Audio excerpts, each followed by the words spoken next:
Hey everyone, welcome to the 12th Man Podcast. I'm your host Praddy and Happy New Year. With the new year comes new hope and new opportunities for all football fans across the world.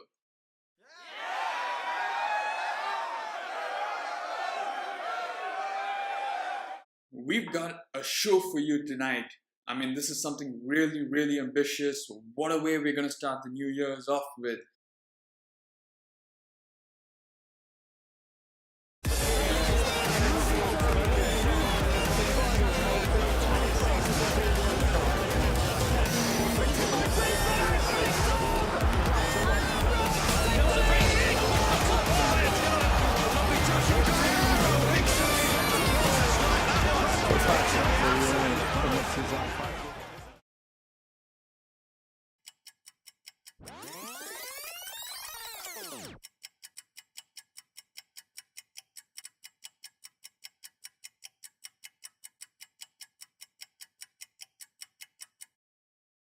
Well, as you can see in front of me, there are 4 rows and 4 columns of Polaroid photos.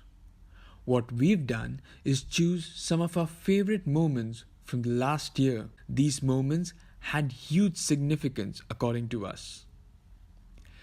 So, hidden underneath or hidden on the other side of these Polaroid photos are those moments. I guess you'll just have to wait to find out what each Polaroid has in store for you. Alright, so we begin the new year, as always, with January. So let me see. Yeah, let's take the first Polaroid picture. Ooh. I guess you can see it. Yeah, it's the January transfer window. And, it's going to be awful if I'm going to be the only one talking about this entire year, right? So let's see who we've got. Hey guys, Avi here, wishing you all a very happy new year, and I'm here to talk about the January transfer window 2018. Now, this transfer window was actually a memorable one because teams finally decided to break bank and buy some top talent.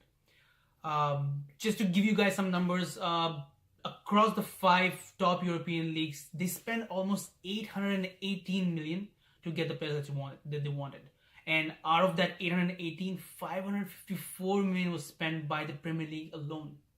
If you look at the top 10 transfers that went through, number 1, if you guys still remember, would be Philippe Coutinho, that Barcelona finally snatched from Liverpool in January for 142 million.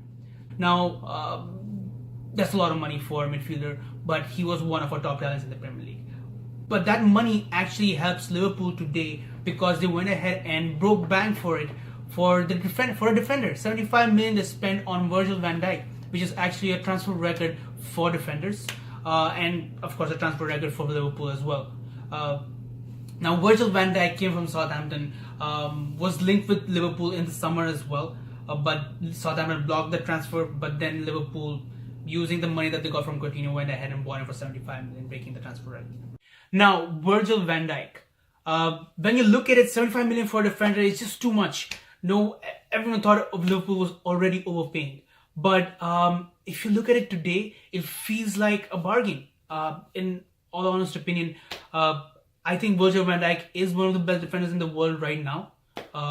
He has all the attributes that are required in a top defender, because other than having height, speed, being good in the air, and also contributing in goals, he actually has that presence on the field. When you look at it, I went for a game in Michigan in preseason, and it was Manchester United versus Liverpool. Unfortunately, Manchester United lost to Liverpool. But the one thing I took away from that game was how good of a player and how much of a presence Virgil van Dijk has on the field. And just like Virgil van Dijk, Man City and of course Pep went ahead and bought Laporte for 57 million, making him the 4th defender that they bought last season, and also making him their record transfer signing, which is right after they got KDB, who's the 2nd. Now, as far as Laporte goes, not a lot of people knew about him when he came from Bilbao, but it seemed like he was just another squad player because Otamendi was doing so well. and I know Otamendi was doing really well because I did have him on FPL and I was losing all these points. But that's a different topic. uh, Talking about Laporte, as of today, Laporte is actually benching Otamendi and has become an integral part of Man City's and Max City's backline. Um, Arsenal were the third team to actually go ahead and get their record signing by signing Aubameyang from Dortmund. Aubameyang had fallen out with Dortmund, and of course, knowing Arsene Wenger, he took up this opportunity and went ahead and got Aubameyang from Dortmund in hopes to save Arsenal season and in hopes to save his job. But unfortunately, one of the things that came with Aubameyang is that he was cup tied, so he couldn't play in Europa League, which was Arsenal's pretty much the only chance to getting back into the Champions League, which they didn't do. But as of today, Aubameyang is actually fighting for the Golden Boot, which is seems like a great signing now for Arsenal, and it always seemed like it because Aubameyang was actually a top scorer in Bundesliga as well. Talking about Arsenal, Aubameyang is not the only player that they got that season. They actually also got Mkhitaryan, which was a straight swap from Manchester United for Sanchez. It was almost something like out of FIFA manager mode, where they were just swapping players between each other. But that was a huge move for Manchester United, that they actually showed intent of going ahead and getting the best players again, which they did by getting Sanchez from Arsenal, which other than just getting a good player, it was almost like a huge win for Manchester United because they were able to stop Man City from getting Sanchez, which almost felt like if they did, there would have been no way of stopping them. When Sanchez transfer happened, everyone at Manchester United was happy. All the fans were looking forward to seeing Sanchez do well with us, but unfortunately that was not the case. It took him a few games to actually register his first assist and even his first goal. The only memorable performance of his that I remember last year was against Man City, where he was involved in all three of those games. Now that's something we expect him to do almost every game because he is a highest paid player. Let's see, because at the moment, since Mourinho is not an excuse anymore, let's see what he does under the new manager. Lastly, we can speak about Spurs, who, yes, they did have a transfer in January where they did get Lucas Moura. It hurts a little bit to talk about him because he was linked with United in 2012, but he decided to go to PSG. But then he fell down the pecking order because PSG went ahead and bought Neymar and Mbappe. And that's when Tottenham swooped in and they got the man for almost 25 million, which actually, in hindsight, if you think about it, is almost as Lucas Moura is basically a summer transfer for them because he actually kicked in the new season. He was actually September's Player of the Month, if I'm not wrong, and that's basically how the Premier League went about doing the transfers. And that actually wraps up the top six for Premier League. Those were the big transfers for them around the world, other than Barcelona getting Coutinho for 142 million, which is again crazy. And that's pretty much how the January transfer window went about. Now I'm really looking forward to the next one. Let's see. Premier League has already started a trend of breaking transfers. Let's see what they do this year. Can there be a new defender that maybe one of the team goes ahead and buys? We'll see. Cheers, guys. Well, yeah, I for one am certainly excited to see what's in it for us in the month of January 2019. I'm sure some of the big teams are going to stock up some more. I'm not sure whether it's going to be the top two. But talking about the top two, let's look at our second card and another pick for the month of January, which is, would you look at that? It's Liverpool versus Manchester City, the one match where we broke their invincibility. And obviously, we don't have any Manchester City fans. There aren't plenty to go around. So let's head off to Nadeem, who's got his thoughts on the match. Alright, so I'm going to be reviewing the Liverpool versus Manchester City match at Anfield that ended 4-3 last year. And beginning with the build up, it was, with everything that Man City was doing, they were invincible.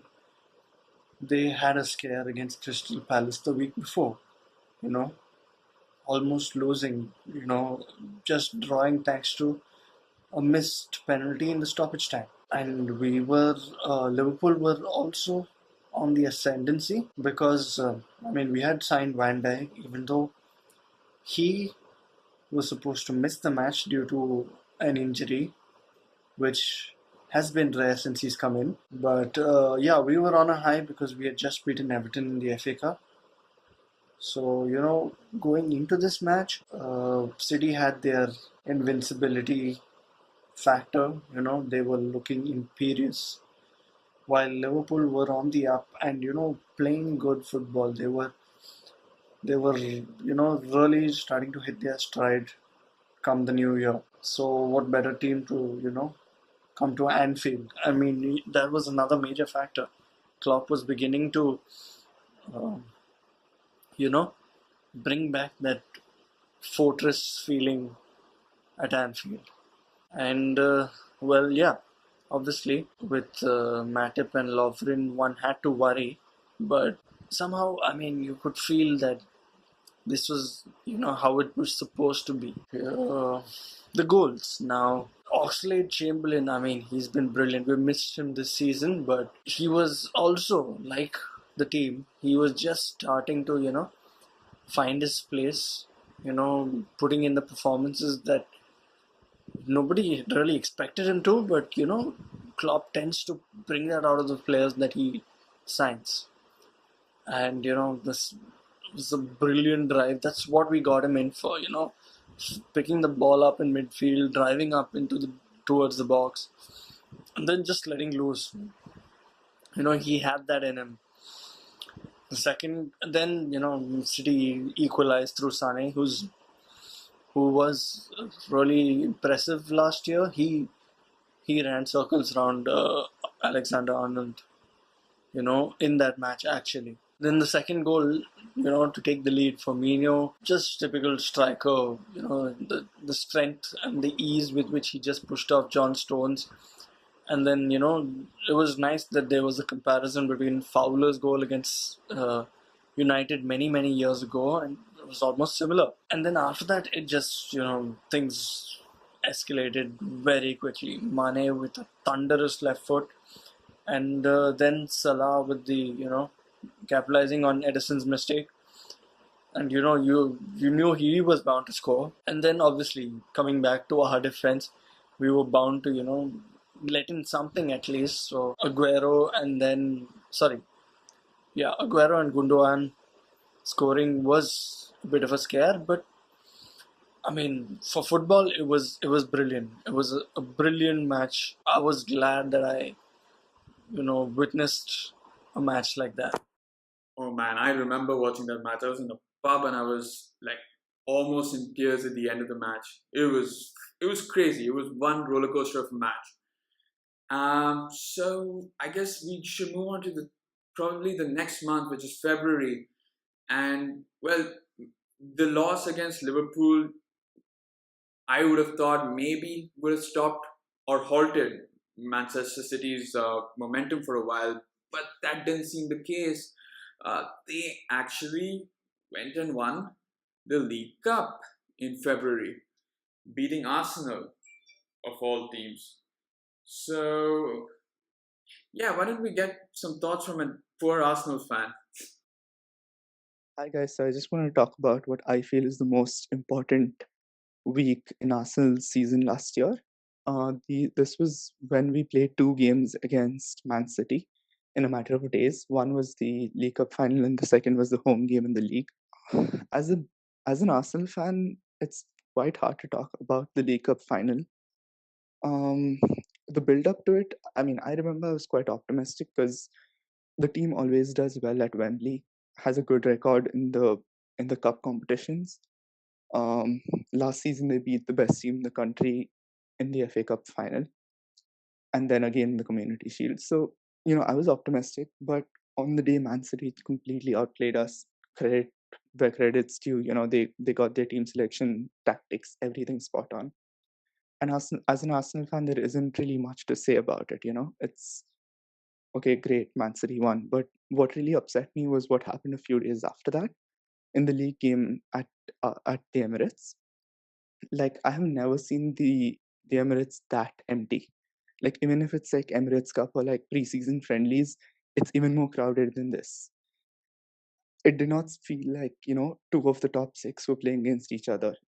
This was a match where 60,000 people were supposed to scream and shout and, be the 12th man for the team. And that was just not the case. It was just an empty stadium, like everyone had given up. And I feel that was the game which made Wenger actually decide to leave, because however intense the Wenger out movement was, people always came and supported the team over 90 minutes when the team was playing. They never ever just stayed at home and did not come after paying, money for the season tickets or whatever. Well, look, I know there was a storm, like a snowstorm in the UK during that week, but that is no excuse. Like if Arsenal had won the League Cup, that stadium would have been full, irrespective of snow or however bad the weather was. So that really disappointed me, and to see him leave the way he did, like it's you need to hold a few sections of fans responsible for that. Um, Overall, the season, if you look at it on face value, it's bad. Like trophyless season, ending up finishing sixth in the league. But in reality, Arsenal reached, the semi-finals of the Europa League, and they were one defensive mistake away from potentially reaching the finals. And against Marseille, they should have won. So, but then, okay, you also reached the final of the League Cup after beating Chelsea over two legs, which is impressive. And I remember even the season when Man United won the Europa League, they finished sixth in the league and they didn't really care about results in the Premier League. So I think that's what happened with us. And so it was a combination of many things, but the Europa League not working out was the killer blow, I think, to what many fans thought was a disastrous season. Well, I'm quite optimistic, so whatever I'm saying obviously gives a more optimistic view on things, but I really feel that that 1 week defined Arsenal's season in a very negative way for everyone, because, you know, losing to Man City 3-0 in a matter of 4 days without scoring at home as well, that was just, unacceptable for most fans, including myself. Yeah, I really can't say too much about that. It was clearly one-sided, both of the matches that you were talking about, Arjun. And well, let's now move away from Manchester. We'll move away from Manchester City, but we'll stay in Manchester, and we're talking about Manchester United. Now, they had just beaten Liverpool 2-0 in March, and they were riding on a real high, okay, under Mourinho, and they had to face Sevilla. I think that's what our next card is. Yeah, it's the loss against Sevilla at Old Trafford that knocked them out of the UCL. That's the Champions League, by the way. And we've got one really, really short rant on that. Ah, yes, that Champions League night, that freaking Champions League night. Can't we just forget about it? I mean, like, no, you want to discuss about this one? All right, I can tell you honestly, though, I had the most stressful day at work the next day, surrounded by Liverpool and Man City fans. It's dreadful. Losing at home to Sevilla. I mean, at home to Sevilla. Come on, man. Mourinho, what were you even thinking? Even when the lineup came out, Pogba out and Fellaini starting the game, it was just dreadful. Throughout, it was dreadful. The only silver lining in that entire game was that Lukaku goal, which came too late. Uh, it was shambolic, man. It was horrible. The defense was just all over the place the entire game. I think he set up the game wrong. And matches of this magnitude, I'd expect my manager to play the best players in his team. Pogba, Martial out, and playing with Fellaini, starting with Lingard. Although I'm a huge Lingard fan, but not on a Tuesday night, man. Not on a Tuesday night. That too, when your life is on the line, you don't even have any away goals. Had we had any away goals, it would have been an interesting tie. But since we didn't have, and they killed us with two, we were pretty much dead. The commentators still ring in my ear. Manchester United are dead because we were two away goals down at the 70th minute. Uh, Nothing much to say about the attack. There was no attack. God bless De Gea. I think he's the only one who played properly that game. Even though he let in two goals that I couldn't probably blame him. The defense was just all over the place, and I honestly believe now that good times are ahead, and I think we'll be looking forward to a better season. But that is honestly, I believe, the worst loss in the Mourinho era in these 2.5 years. That is his worst loss. I didn't even mind the Chelsea losing 4-0 at Stamford Bridge, but this one was very hard to take. But it's okay. It's part of the game. Now that Mourinho is out, we are back in the game. So, God bless De Gea. God bless Manchester United. Glory, glory. Yeah, good times for us. I mean, we lured you into the sense of uh, hope, and well, you can see how angry Arjun is. I can't blame him, man. If my team had played like that against a weaker opposition in the Champions League with a chance to progress further, I would be livid. But well, there's some respite of some sorts because Manchester United played Manchester City in the Etihad Stadium in April, so that's our next big moment. Yeah, that was one banger of a match, man. I think City, you'll hear from it later on, but City actually had the chance to win the league at home against Manchester United. Now, that would have been an unrivaled event. Okay, the whole city would have gone berserk, the whole stadium would have gone berserk. So, let's see if Arvind, who's our next presenter, goes berserk as well. Hey everyone. So the Manchester Derby, April 2018, City playing United at home. Entire build-up to this game was amazing given the context. Pep coming out in the press conference telling everyone that Pogba was offered to City in the January window. Pogba coloring his hair blue. It was crazy, and as you would know that if City won that game, they would have been champions, having beaten their arch rivals on their home ground. And what would have been a better way to seal the title victory? I mean, the context was huge. But interestingly, City were thrashed by Liverpool just a few days prior to this game in the Champions League knockout, and they had a 3-0 deficit to turn around in a few days.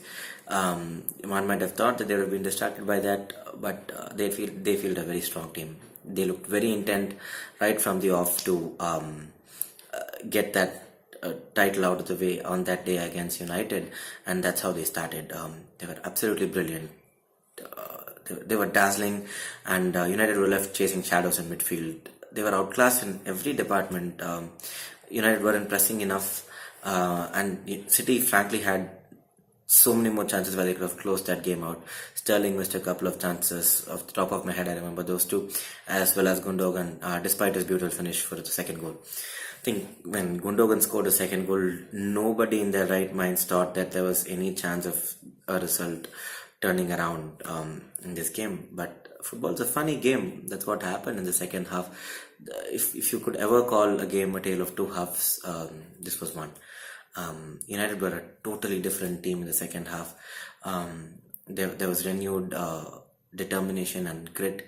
They pressed high. They were moving the ball beautifully. Pogba was amazing. Sanchez was good. The entire team moved well cohesively as a unit. And after the first goal, somehow City lost a bit of confidence. I think they were getting bad memories from the Liverpool game. And 3 goals within 16 minutes. Out of nowhere completely, and this game had everything. Questionable referee calls. I thought Young was very lucky not to get sent off for his foul on Aguero, I think, and we had our hearts in the mouth until the last minute. De Gea had to pull off a blinder of a save against Aguero in the dying moments of the game.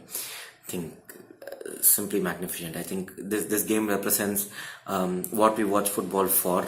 Moments we don't forget, the joy of the game. This game was actually voted United's game of 2018 in a fan poll. I think 45% of United fans voted for this game. That's what it speaks about. Even though City romped to their title couple of weeks after that, it was more about hope. That City weren't invincible, they weren't unstoppable. It gave the fans, I think, and the team the belief that they could outdo this team, they could beat them, and that was very significant in that way. And suddenly City's momentum had been stalled. Two back-to-back losses against their rivals. Suddenly they were looking mortal, you know. But City completely deserved their title win, no doubts about it. But such a memorable day for every United fan. To summarize it in one word, hope. Yeah, so yeah, it was a little disappointing. I was kind of hoping that I would see something historic, but I actually did because a couple of days after the Manchester derby was the second leg of the Champions League quarterfinals, and yes, Liverpool knocked out Manchester City, which was great. But we had one of the stories of the season, which was, yeah, it was Barcelona getting knocked out of the UCL by AS Roma. Now, I was at a pub also. I was sitting down at a pub and I was watching the match. Oh, actually, wait, why should I explain it? Why don't you just hear it from a Barcelona supporter? So, hey guys, I've been asked to talk about Barcelona versus Roma. Well, it was a very, very dark time of the year for us. I mean, it was shocking because I've never missed a Barcelona match, and I got late to come back from work for this match, and I reached like around halfway through, and I was like, "Is this really happening?" I couldn't believe it because a 4-1 lead, a team like Barcelona just capitalizes on such advantages, you know. But after watching what happened, it's clear that any team in world football can choke at, because especially since we're talking about the UEFA Champions League, which is the highest stage and the epitome of world football, you know, especially European football. So we had a 4-4-2, if I'm not wrong, with Messi and Suarez up top. I think Dembele is on the bench, but we had a pretty good team. But I think the factor which was the most important was that Roma was a very, very physical team, and with figures like De Rossi, they're so hungry for success, and the level of determination was insane. The hunger for that result was out of this world, you know. So our defensive mistakes cost us. I still think the second goal, I think, was a penalty that was given to Roma. Dzeko took and De Rossi took and scored, but it was given in favor of Dzeko against Piqué. If you noticed, he pulled his shirt. You know, Dzeko had grabbed Piqué's collar. I mean, the top part of his jersey, and I felt that was a foul. Because if you put shirt pulling on any part of the pitch is a foul. So I don't know how the referee gave that a penalty, but it was a 50-50. You know, the decision could have gone either way and no one would have said anything as such. But I feel it was more of a foul. That's just my personal opinion. And then the final goal by Manolas in the 80th minute or so. That was just, I think it was just defensively we were really weak that day, because even the first goal that Dzeko scored, he overpowered Jordi Alba first, and he ran. It looked like he had more of a desire to get to the ball than Jordi Alba did, because all of us know how fast Jordi Alba is, and if there's a foot race between Dzeko and Jordi Alba, we know who's going to win. But that day, that little extra determination and the will to win got Dzeko to that ball that day. And it really shows that 6 days from the 5th of April last year, when we won at the Camp Nou 4-1, to the 11th of April when the return leg was played at the Olympic Stadium in Rome, a lot can change over 6 days. I think even Messi was not at his best in the return leg. He was amazing in the first leg at the Camp Nou, but in the return fixture, he wasn't at his best. I think there would be like 2 or 3 moments when he really tried to take on the keeper, Alisson. But apart from that, not really involved in the game much. But in closing, I'd like to say that that day at the Olympic Stadion in Rome was not one of the best memories, even though we've had a lot of good memories as Barcelona fans. But that night in Rome really ripped into us as Barcelona fans because we pride ourselves in the Champions League and we've always been very successful. Visca el Barça, Miscune Club. Yeah, I mean, that was one hell of a match, one shocking match. I don't think I've ever seen Barcelona ever crumble so much. I mean, against Bayern, maybe, but yeah. So let's move on to the month of May, and well, that's the end of the 2017-18 calendar or the season, and we've got a whole lot of moments from that particular month. So let's start off with something in a more sour or depressing mood for some fans. Obviously, not Arsenal fans, because Arsene Wenger, I mean, that was his final season at Arsenal, ending more than 20 years at the club. And yeah, they were. It didn't take them long for Gazidis to kind of go and get Unai Emery, who had left his job at PSG. So was that going to be the end of AFTV? Was it going to be good times for Arsenal once again? Let's hear from Srivastav. Hello everyone, my name is Srivastav and I'll be giving you a roundup for Arsenal of 2018 and yeah, 2018 has been a big year for Arsenal considering that Arsene Wenger left and it was something which a lot of fans wanted and it was something that had to be done.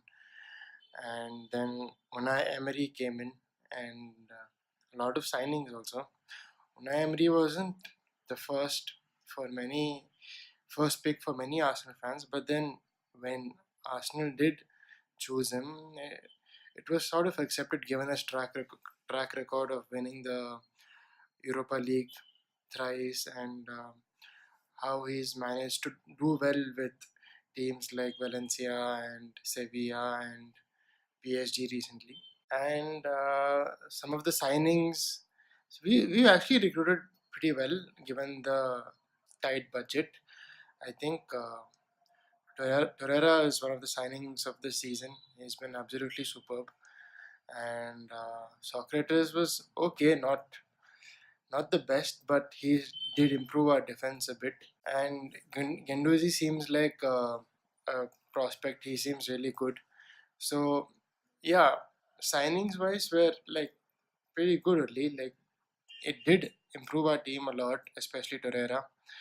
And but still, the as we've seen recently with the Liverpool game where we lost 5-1, the defensive mistakes, the habits are still there.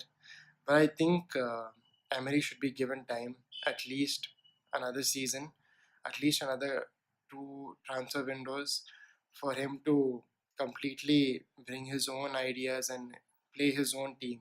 I think I've heard recently, I've read reports saying that Arsenal are believed, the board is believed, yeah, has believed in Emery and they're going to back him for at least another season and give him a chance to you know get his own players in the next two or three transfer windows.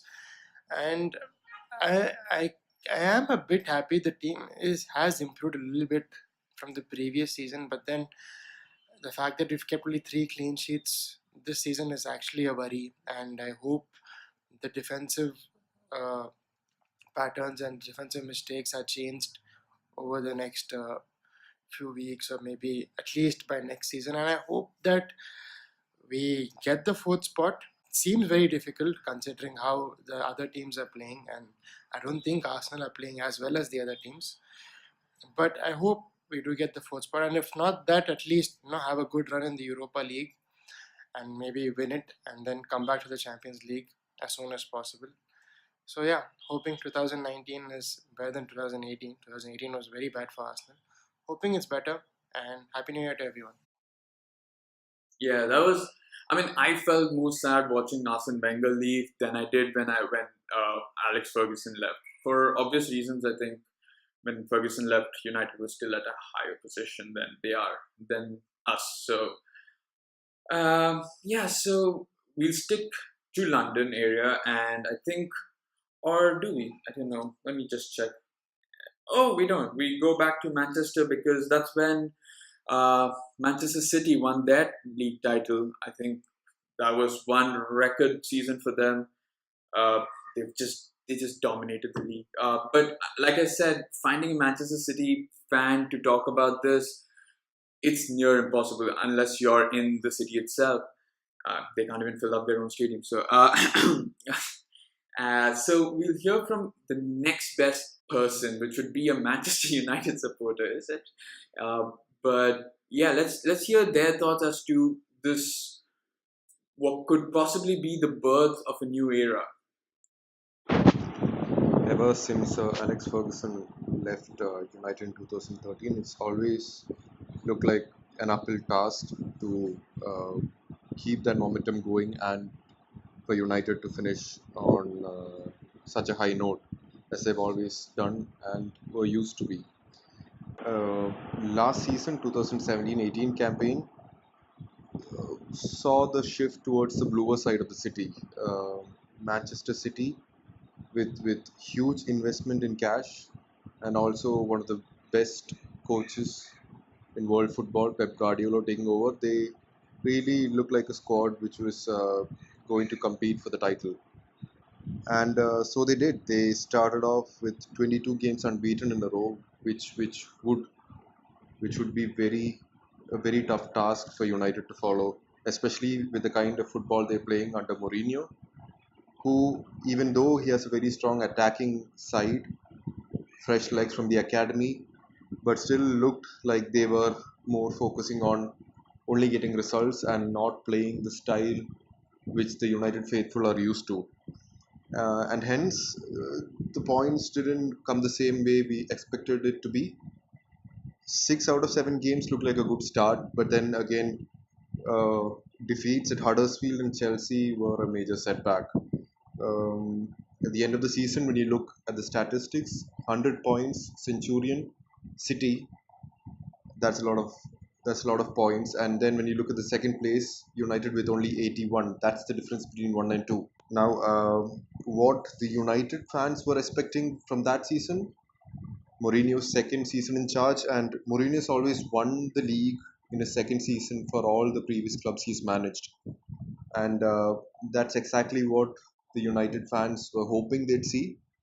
But then City were just too hot to handle. Super attacking team, very aggressive style of play, and then they just kept going throughout. And fresh legs, Sterling and Sane have also been great that season. Um, we couldn't complain much about the investment side because we also had our share, 147 million, I think, close to, with again a centre back, Lindelof coming in the summer, and Lukaku and Matic. I understand Mourinho's philosophy of having good defense, but then if you have such a strong attacking side as well, why not play a bit of attacking football and put the opposition under serious pressure?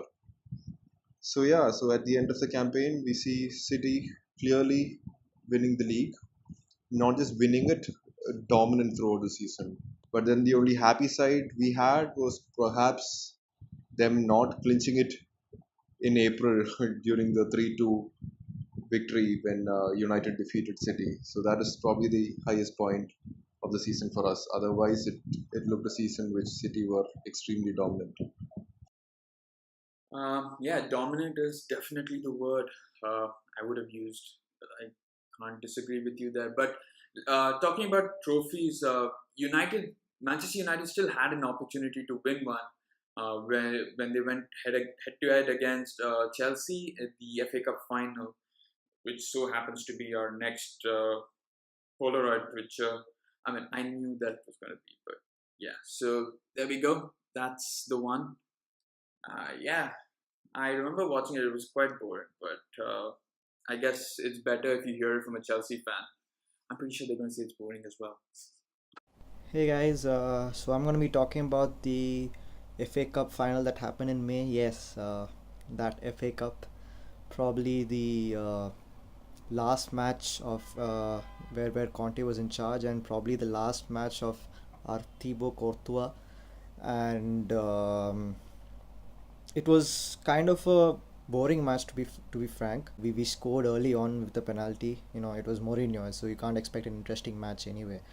And from then on, it was defend, defend, defend. It wasn't like a typical Conte kind of match, you know, where our defensive, even though our defensive game is still exciting to watch. After the match, you know, before the match, there was a lot of confusion, a lot of speculation about who's going to replace Conte, whether Conte is going to stay or leave, whether we'll give a new contract to Courtois, whether we will make him stay, whether Hazard will sign a new contract, whom are we going to sign in the in the summer transfer window, whether Luis will get a chance or not. There was so much confusion and so much internal issues inside Chelsea, and I would blame the board because had Conte gotten the players he asked for, he wouldn't have turned against the board. I mean, he knew what he was getting into. You know, from the moment on he started publicly criticizing the board, he knew that he was getting the sack sooner or later. But the point is, even with Sarri right now, he's doing well. But then you never know. In about a year or two, if people figure Sarri's game and he starts losing that consistency and starts losing starts losing a lot of games, again he would also get the sack. You know, doesn't matter how good he was, doesn't matter how many titles he's won them, doesn't matter how much success the squad he's built. So there's a lot of instability in the club. So first thing the board should do is that build the team according to the manager's requirements. You know, like Conte's style was different, and under Conte, Christensen was starting every game, and he was one of our best defenders. But under Sarri, he doesn't get much game time, and Luis, out of all people, he's getting a lot of game time, and Luis has conceded around a lot of goals in the last 15 matches. Around 50% of the goals are his fault. But then he gets one good game and he's the new cult hero. You know, it's been a good year. If you count this calendar year, it's been a good year. Hopefully, we can challenge for the title soon with Liverpool on top this Christmas. You don't know. You never know. You know, you can't predict what's happening in the Premier League. I just don't want City to win it again. I mean, yeah, I don't have anything against Pep, but he's. I just don't want that dominance to come in Premier League. I still want that unpredictability factor, you know. So I want Liverpool to stay on top, hopefully, and I hope that at least this season we get something. You know, we are in the Europa League right now, so I hope that we win the Europa League despite the odds. And I hope that Sarri continues more than 2 years. You know, usually all our managers are sacked after 2 years. I hope he maintains that consistency, and I hope the board give him a chance to maintain that consistency. And I hope we sign some good players starting 2019. Yeah, I told you. And so we end the month of May with arguably the biggest match of the entire season, at least for us and Real Madrid supporters, which is the UEFA Champions League final in Kiev. Yeah. Yeah, there's no one who's going to talk to you about it, so I guess I'll have to do it. No, it's actually my turn. So that morning I spent probably, I think the 12th Man podcast, and we did a small video talking about building up a build up to the Champions League final. Man, I was nervous as hell. I think I've had like a couple of panic attacks that day. I'm pretty sure if you're football fans, you know that, because this was the opportunity. We had made it so far. We had come to the finals. It was, I would say, a weaker Real Madrid side as compared to couple of years ago. So I kind of fancied our chances. I'm not gonna lie. I thought we could have probably caused them problems, and which we did. I think the first half an hour or so, we totally bossed the game. We showed Madrid that we were not there to be bent over, and but then that's when it happened. Sergio Ramos and Mohamed Salah collided, for lack of a better term, and Mohamed Salah received an injury which ruled him out for the rest of the match, and he was even a doubt for the World Cup. I think that just took away our morale. I know people say that one person isn't that big of a deal, but we've seen it with Real Madrid itself. I mean, take off somebody huge like a Ronaldo, and you could see them falter, and that's what we did. I don't know, man. It's dredging up so much memories right now, but I think had it not been for Karius's errors, those two stupid errors, it could have been a draw, and then we could have taken it to extra time. Then you don't know what happens. I mean, AC Milan knows. But yeah, it's unfortunate that Bale came up with a wonder strike. It was Bale's Champions League. You can say whatever you want to. We kept Ronaldo relatively quiet. Sure, he had a few chances, but yeah, it was Bale's night. That wonder goal, the overhead kick. The moment he came onto the pitch, you could see that he had something to prove to Zidane. We had something.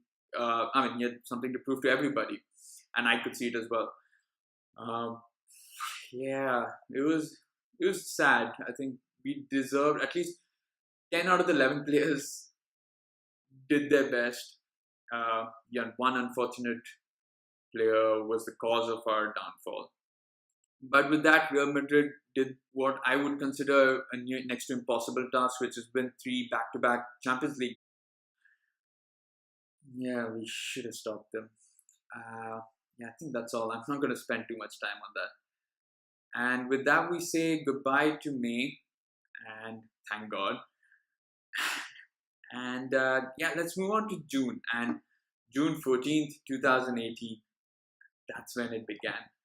That's when the entire world turned on the television, sat down on their sofas, and watched this, the FIFA World Cup Russia 2018. Yeah, man, I have like so many memories of watching this in England.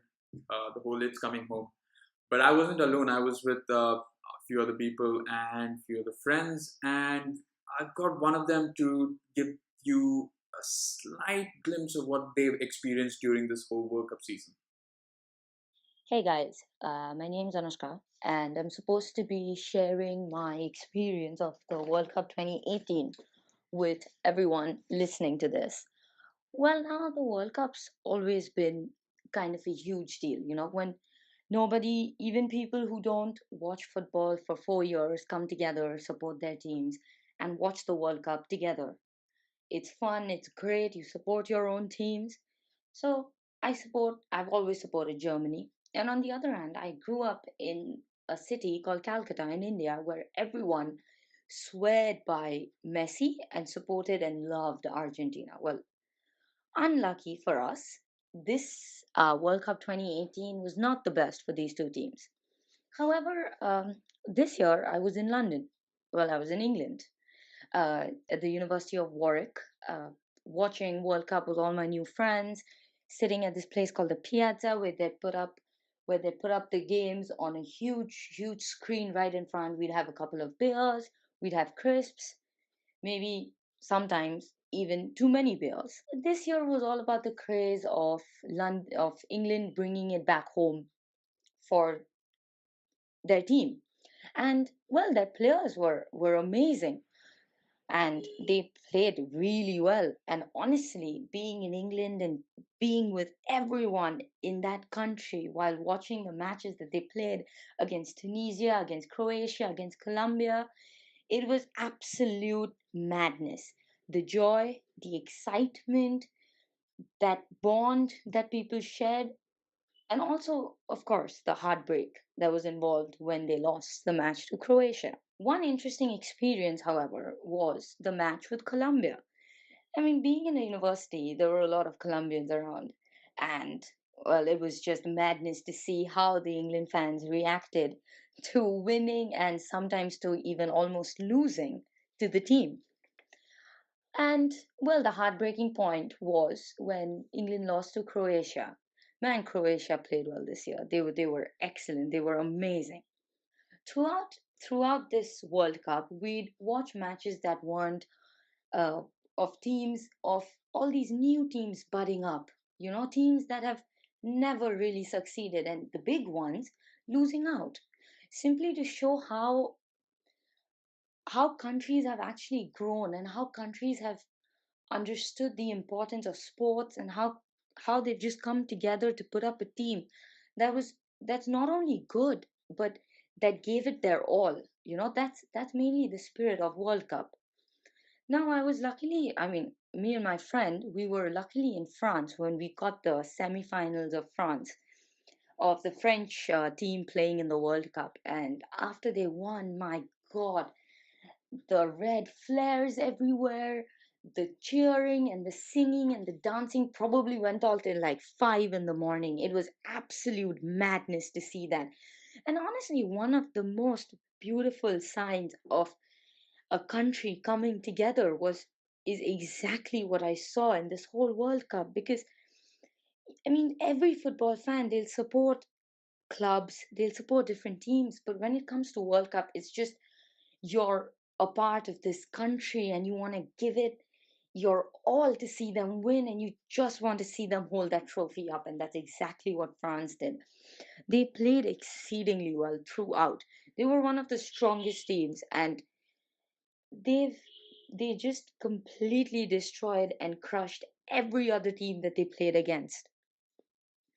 Now, it wasn't only the madness and the happiness that was involved in this World Cup, but it was also that disappointment to see your teams lose, the hope to see your team win, and even just the bond that's created is what football is all about, really. It is absolutely smashing.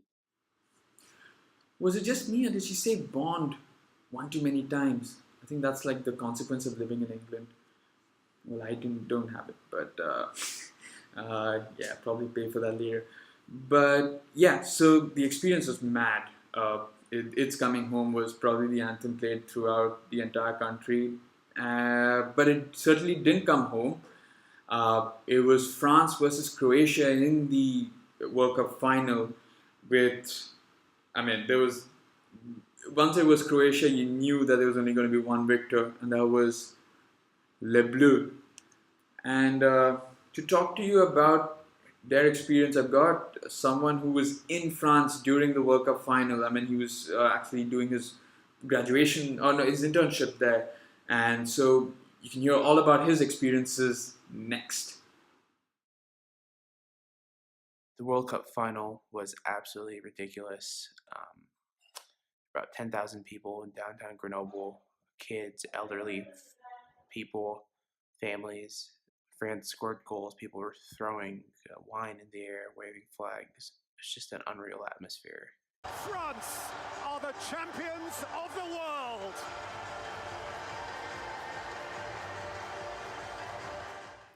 Oh man, those are some crazy scenes. Oh, I wish I was there as well. We move on with the World Cup now ended. All of the clubs actually were now looking to secure their transfer targets, and one in particular was a real shocker. I mean, I did not expect this. It was CR7 himself. Damn, Juventus. Damn.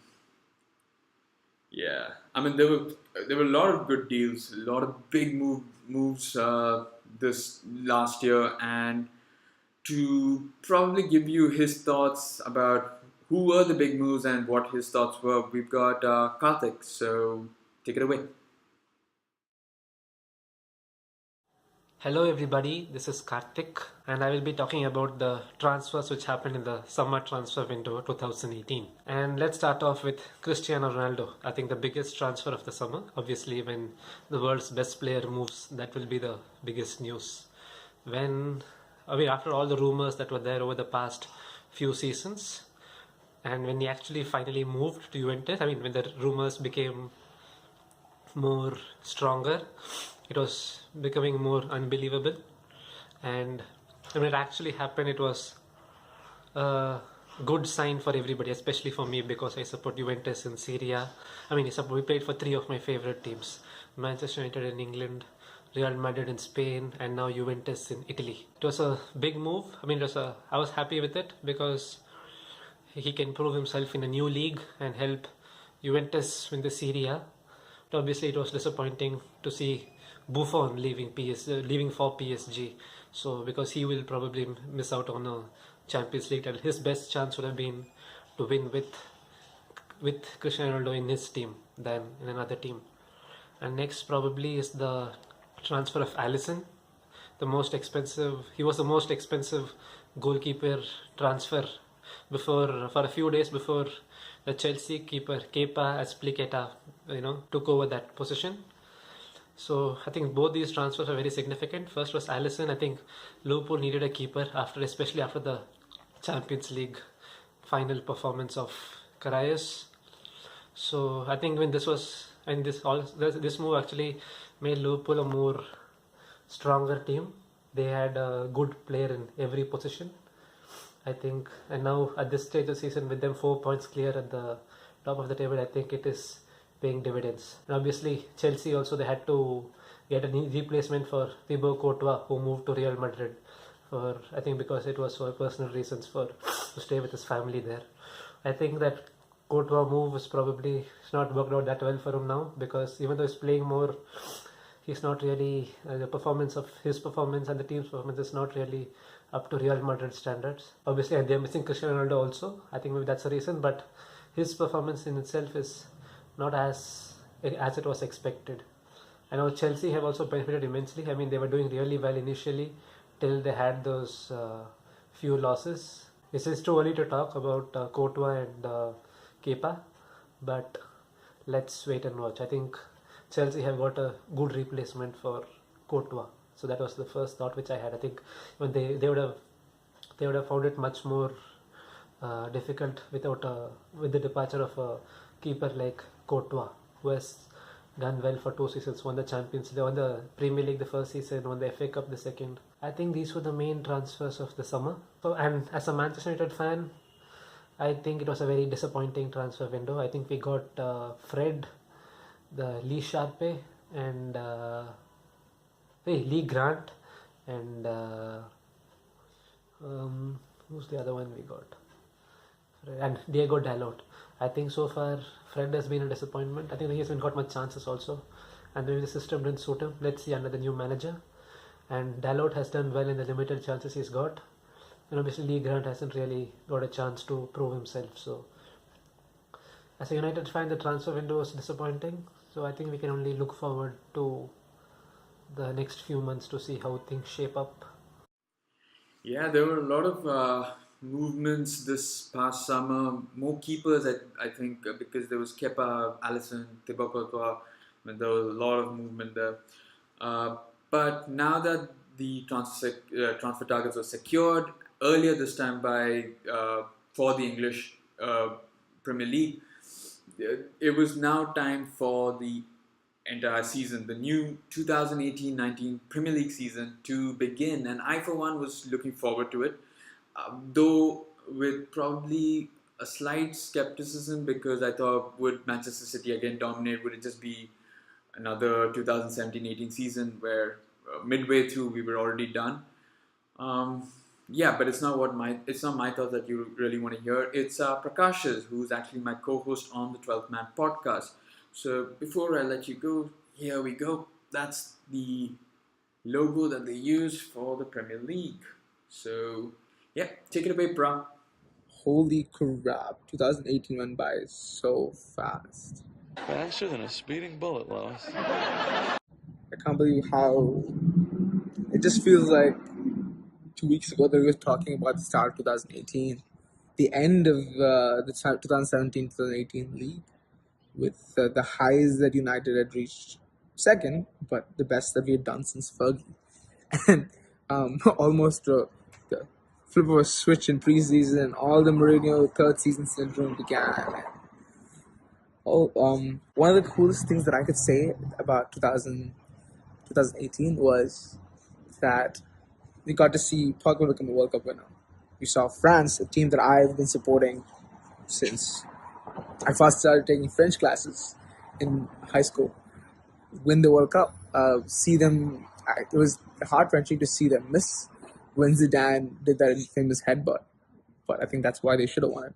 But finally getting to see them win it was absolutely great. Winning with such a young, highly talented team.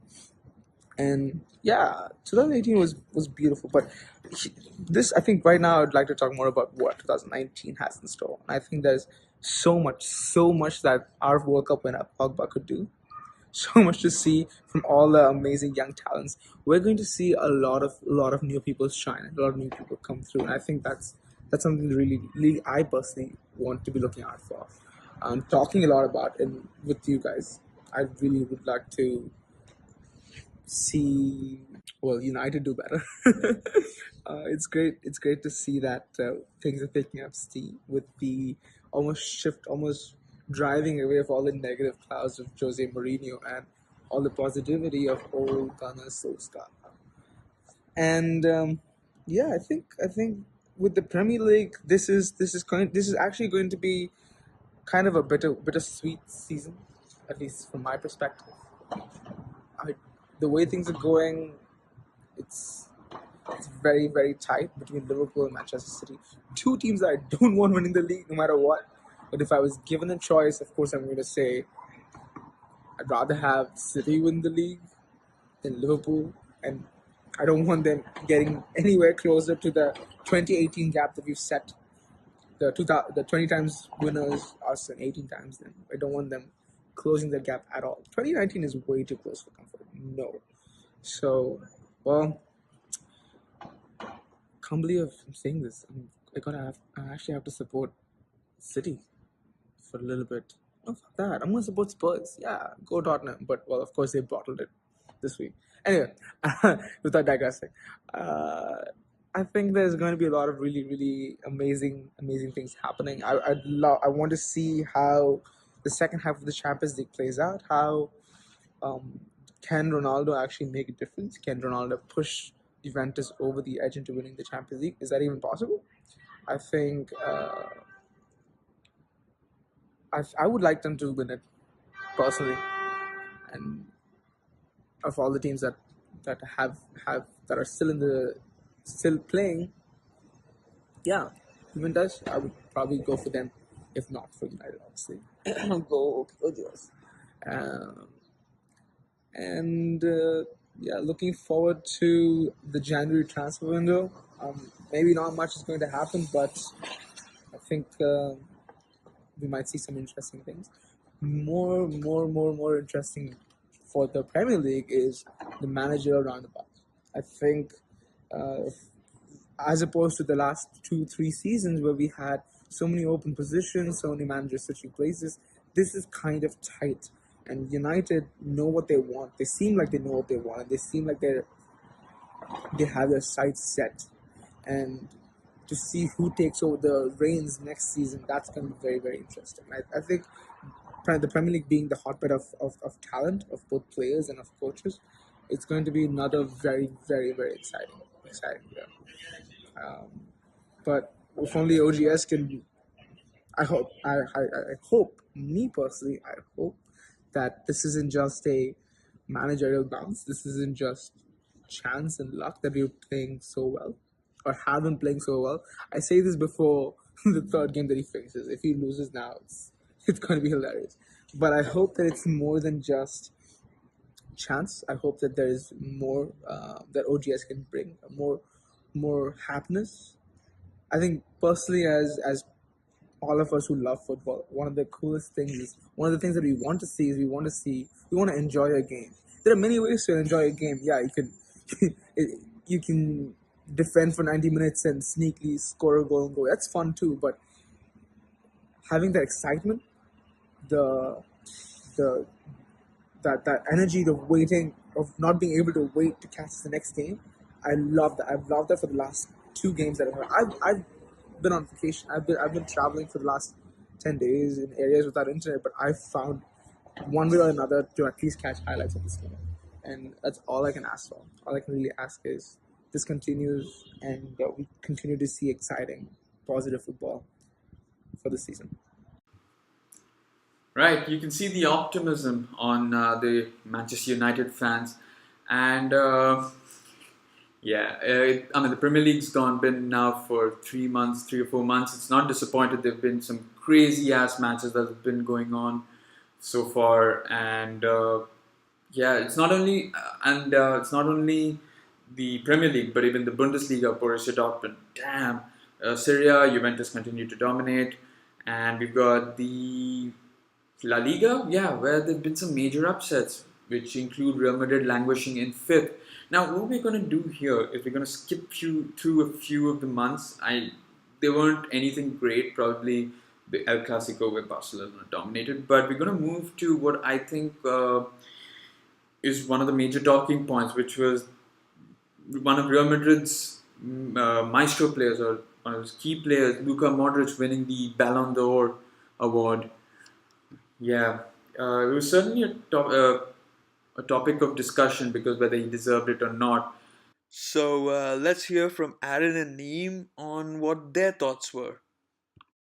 In a way that was more representative of being deserving of the Ballon d'Or. Who would you? So individually, I would still give it to Ronaldo, to be honest. I mean, the only reason Luka was chosen over Ronaldo is because he got to the finals and Ronaldo didn't. And but then I guess you can say that because also had Modric not been in the Croatia side, it made a big difference.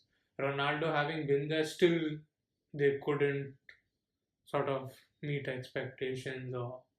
But then Portugal had a way more difficult group and the next phase of matches too, right? And also Croatia is a better team than Portugal. Yeah, but then that way, then the argument always will be there, right? So then all the years Messi won, his team was always better than what Ronaldo had. So if you keep nitpicking on these things, then no one is ever deserving of. So agreed, right? But it was always the case where, or at least in most years, the case was that individually these characters stood up. Like the years that Messi won it, or the years Ronaldo won it, even though their team might not have gone too far, their individual exploits is what won them the Ballon d'Or in most cases. Agreed, but that's what I'm saying, right? So if Croatia had not had Modric in their midfield, they wouldn't have been the same team. Agreed. And again, it's an assumption that they wouldn't have gone as far as they would. But here, with Ronaldo being there, they still did not get as far as, and he wasn't as incremental to push. Like the whole point is, the basic conversation that we're having is individual contribution. In World Cup, agreed that he added, like Modric added way more to Croatia than Ronaldo did. To Portugal, yeah. To Portugal, agreed. But Ronaldo didn't receive the kind of support that Modric received from his team at the World Cup. Like Croatia was a proper team if you saw them play, as compared to Portuguese, like the Portuguese team. They struggled. Like, they were lacking creativity in the midfield. Yeah, but that's it what was I'm saying. more But wing play and even the years that whenever Messi and Ronaldo won it, the years that Messi won it, the argument was always that Argentina was a better team than Portugal, right? So then that never came into consideration. So that's what I'm saying. Individually performing. So in that case, it should still be Ronaldo, right? Because Ronaldo individually had a better year. Like in terms of numbers, if you see it. If you relate it to just goals and assists, then I would say okay. Still crucial. He did turn up during some of the difficult times in the Champions League. Juventus game. Yeah. The Atletico game too, I think. Was it Atletico or was it Bayern Munich? Bayern Munich? So, the one before Juventus. PSG game, yeah. That's where he turned the game around as well. Obviously wasn't as impactful towards the final. But then again, like the reason why they got there was him. Like we can see how different a team Real Madrid is now without him there. Who's there? Like everyone calls him a flat track bully, right? Like, take him out of the equation right now, and we can't even bully the smaller sides. That just tells you how important his positioning in the team was. And it's simple to say that anyone can score against the smaller sides, but no one's scoring those right now. Everyone is struggling. The greats like Bale, either getting injured or even when he's back, it's not the same. So individually, like to say, if Modric was that much of an influence in Madrid, we should have not seen that much of an impact with Ronaldo having left. I mean, agreed that obviously Zidane moving away has had a crucial impact on Madrid, but also their biggest player leaving has tremendous impact. No doubt. But I would also say that Modric did make a big difference in their midfield. He controlled a lot and he was provider, maybe not in terms of getting the assist, but as in lead up play and then making or initiating attacking moves, he did play a But big. I agree with that. So this thing is not against Modric. I'm not saying that Modric isn't crucial. Yeah. I'm saying he's very crucial in terms of what happens. But the thing is, that way in the past there have been multiple players who've done the exact same thing. There's been an Iniesta. Correct, but there's then what I'm saying is two rights doesn't make a wrong, right? Or the other way around, however that's said. So this thing is, just because someone else didn't get it in the past shouldn't mean that you take it away from him now. Okay, Iniesta deserved it whenever he did. Just because he didn't get it doesn't mean that you take it away from Modric now. Okay. And I'm open for a change in thinking, or just not limiting it to the number of goals a person has scored or to the number of But in that assists. case, wouldn't you think Kylian Mbappe had a more crucial or a more impactful year, regardless of leaving on DH? The kind of strides PSG made in Champions League, the kind of strides that France made in the World Cup, huge impact did come from Mbappe. He was involved in most of the attacking plays. Maybe not the one putting the finishing touches, but he was the one threatening most of the sides with his pace or his trickery. And a player like that was overlooked in comparison to Modric, which seems a little too. So Modric is crucial, but he's not out there. Yeah, agreed. He's not like a world beater where he'll take you on his own. Exactly. And to me, that's what a Ballon d'Or has always stood for. If they're changing that now, well and good. But I just think it's a more political award, and a lot has gone on in the back. Correct. So again, my argument is not that he deserves it over another player, but I could see the argument that he did have a good enough season to get the award. It wouldn't be the end of a year without a sacking of a manager. And while we've had smaller managers leave, like I think Mark Hughes and the Fulham manager from the Premier League, none grabbed the news like one man. Or should I put this up? It's none other than Jose Mourinho. Yeah, after the loss against Liverpool, Manchester United decided to call it quits with the Portuguese manager and sacked him a day beyond what I would have thought would have been probably reasonable. By that I mean that they sacked him 2 days after the loss rather than just the next day. I think they needed an extra day to contemplate. But yeah, that was a big talking point. And I think, well, I don't know what United fans would have thought. So, hello to everyone watching. I'm here to discuss today Jose Mourinho's tenure at United, his sacking, my thoughts on that, and how things are looking going forward. So, just to put it all in perspective, I think when United hired Mourinho back in 2016, it was very clear to the club that we were getting a short-term fix. We were looking at 2 to 4 years at the maximum. I think the immediate objective was to bring the winning mentality back into this United team. I understand he was taking over a team that just won the FA Cup, but football was, incredibly boring to watch under Louis van Gaal, who tried his best, but it just didn't work out. Mourinho, it was too good an opportunity for United to pass. Mourinho was free and available. He just won the Premier League 18 months ago. I think in hindsight, it's well understood that it was the decision was not taken with a very clear long-term plan. Uh, that is one thing. But Mourinho did have quite a few positives in his tenure here. He was a star name. He was a brand name of his own. Two of his first four signings were Paul Pogba and Zlatan Ibrahimovic. And you can imagine the kind of commercial value that brought into the club. And not just with the commercials. Pogba and Ibrahimovic were really two of the three most important players in that first season.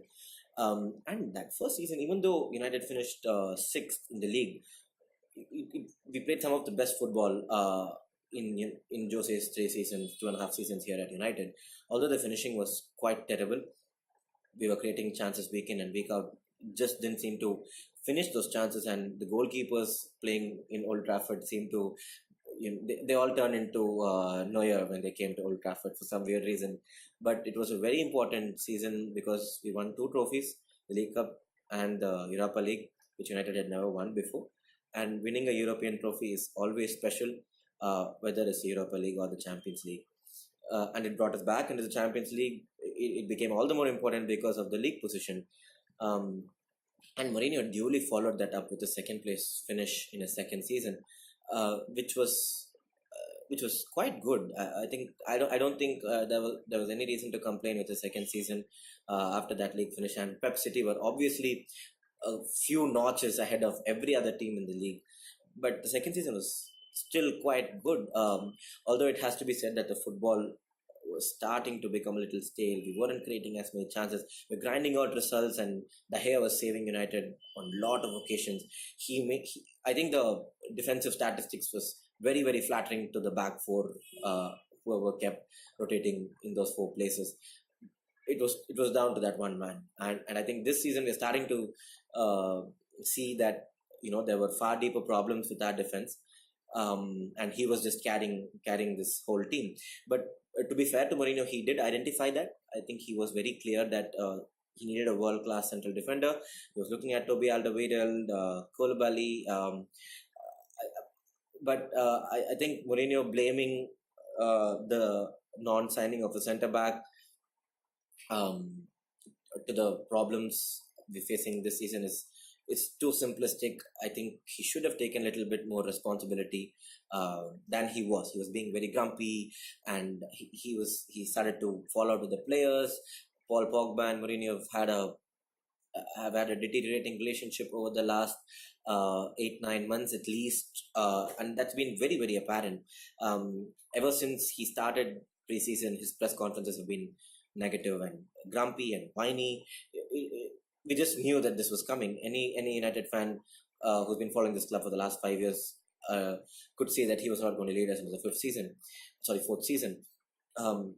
But I think one particular factor that needs to be highlighted here is that he was not solely to blame. The problems at United run far deeper than Mourinho. The players need to take up some amount of responsibility for the way they've played, and their work ethic and attitude has also been questionable in this season, and that's not something which is acceptable. Ole's come in, he's brought in the positivity. The mood around the club is great. We're now 3 points off 5th place. 4th place is not impossible, although very unlikely. And it's a good move to take the 6 months to decide who the long-term manager is going to be. And I think that's the need of the hour today at United. We can't have Ed Woodward taking footballing decisions. He's great on the commercial front. He's done an excellent job in propelling United's growth further over the last few years. But I think it's time to have a director of football or a technical director, whatever the nomenclature is. We need somebody who's going to lay down the principles this club is going to going forward, and the principles based on which the managers are going to work. We can't have a complete change and a complete turnover in the entire ethos of the club every time we get a new manager. We are just not living in the Ferguson era. I think this club has struggled to accept that fact, and it's high time some good decisions are taken. Yeah, Mourinho, the biggest failure was he couldn't win the Premier League, which I thought was an expectation by the third or fourth season. One more point I think which Gary Neville keeps talking about is it was quite ridiculous that his contract was extended midway during the second season, and then in the summer you're not backing your manager. It was very, very contradictory, very inexplicable what happened. I think Woodward missed a couple of tricks with that decision to extend his contract and then taking the stance he did in the summer. Although in hindsight, some of his decisions I do agree with personally, not agreeing to sell Martial, not getting in Willian or Perisic for abominable figures, and they were very much short-term targets. I think there was a huge disagreement between Mourinho and Woodward.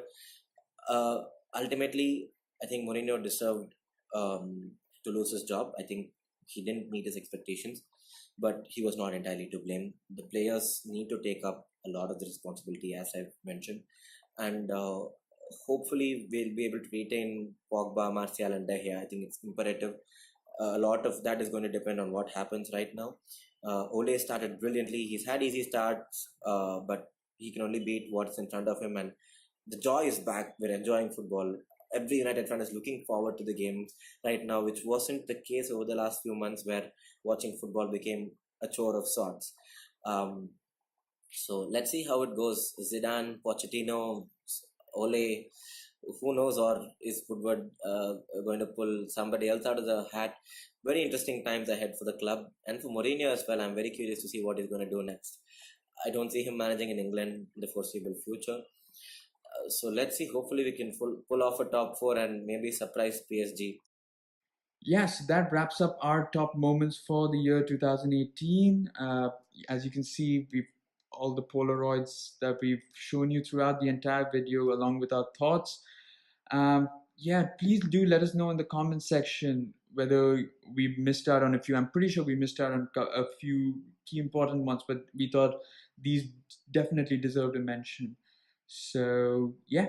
So don't forget to like, comment, subscribe, and share if you liked the podcast. And if you didn't, I think you should still share it with the others and let them have their own opinions. So we are hopefully going to start the new year with more new content, something that you've probably not seen before on the YouTube channel, and something you'll hopefully like. So until then, see you, and that's it from the 12th Man Podcast.